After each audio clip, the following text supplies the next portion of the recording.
মালদার হরিশ্চন্দ্রপুর ২ নম্বর ব্লকের ইসলামপুর গ্রামে বেহাল রাস্তার সংস্কারের দাবিতে অভিনব প্রতিবাদে সামিল হলেন স্থানীয় বাসিন্দারা। শুক্রবার সকালে রাস্তার গর্তে ধানের চারা রোপণ করে দ্রুত সংস্কারের দাবি জানান তারা। স্থানীয়দের অভিযোগ, ইসলামপুর মহানন্দা বাঁধ রোড থেকে গ্রাম পর্যন্ত ১ কিলোমিটারেরও বেশি রাস্তা দীর্ঘদিন ধরে বেহাল অবস্থায় পড়ে রয়েছে। বড় বড় গর্তে বৃষ্টির জল জমে প্রতিদিন দুর্ঘটনার আশঙ্কা তৈরি হচ্ছে। চরম দুর্ভোগে পড়তে হচ্ছে সাধারণ মানুষকে। গ্রামবাসীদের দাবি, দেখেন এই রাস্তাটা ইসলামপুর বাঁধ রোড হইতে গ্রামে যাওয়ার রাস্তা।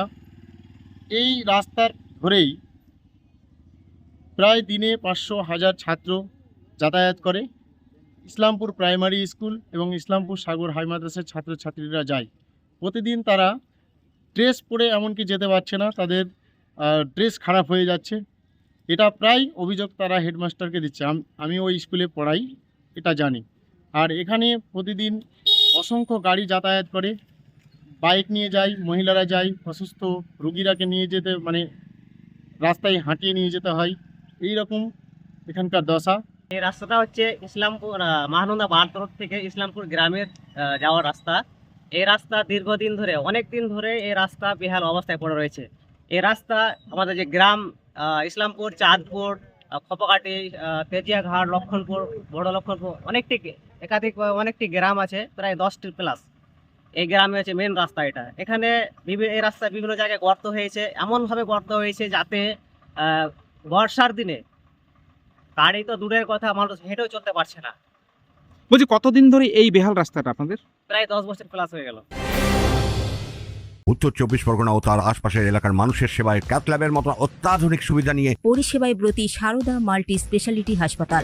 একই ছাদের তলায় মানুষ সাধারণ চিকিৎসা থেকে শুরু করে ২৪ ঘন্টা ক্যাথল্যাব, এমআরআই, সিটি স্ক্যান, এনআইসিউর মতো সুবিধা এবার থেকে পেয়ে যাবেন সারদা মাল্টি স্পেশালিটি হাসপাতালে। প্রয়োজনে যোগাযোগ করুন 033-2592-0730, 2593-0730, 2593-3562 ও 9331275635 নম্বরে। আমাদের ঠিকানা royal park, Kalyani expressway, Barrackpore, Kolkata ৭,১২১। সারদা মাল্টি স্পেশালিটি হাসপাতাল, পরিষেবাই হোক আমাদের মূল লক্ষ্য। আমরা এই জন্যই নামলাম। আমাদের ইসলামপুর বাদ রোড থেকে আমাদের ইসলামপুর মেন রাস্তা, এটা বহু বছর ধরে এই রাস্তার বেহাল অবস্থা। আমরা নেতা মন্ত্রীদের বলেও কোনো সুরাহা পাইনি। এই প্রতিবাদে আমরা আজকে ধান রোপণ করলাম। মানে কি কি সমস্যার মধ্যে আমরা ভুক্তভোগী এই রাস্তা নিয়ে? সমস্যা, বর্ষার দিনে বাইক তো দূরের কথা, আমরা হেঁটেও যেতে পারি না। এই রাস্তা দিয়ে একটা অ্যাম্বুলেন্স, একটা দমকল কখনোই যেতে পারবো না, এমন অবস্থা এই রাস্তার। এই রাস্তা দিয়ে প্রায় কত মানুষের যাতায়াত? প্রায় 10,000 মানে মানুষের, প্রায় 10,000 মানুষ এলাকার মধ্যে রয়েছে। 10,000 প্লাস। কতটি গ্রামের মানুষ যাচ্ছে এই রাস্তা দিয়ে? প্রায় আপনার 10 প্লাস গ্রাম এই রাস্তার উপর দিয়ে চলাফেরা করে। ঘটনাকে কেন্দ্র করে এলাকায় চাঞ্চল্য ছড়িয়ে পড়ে। তবে এই প্রতিবেদন সম্প্রচার হওয়া পর্যন্ত স্থানীয় প্রশাসনের পক্ষ থেকে কোনো প্রতিক্রিয়া পাওয়া যায়নি। তনুজ জৈনের report, news Bengal today. Meghbela লাইভে আপনার পছন্দের টিভি চ্যানেলস সম্পূর্ণ বিনামূল্যে, শুধুমাত্র মেঘবেলা ব্রডব্যান্ডের কানেকশনের সঙ্গে। মেঘবেলা ব্রডব্যান্ড, বাংলার ঘরে ঘরে।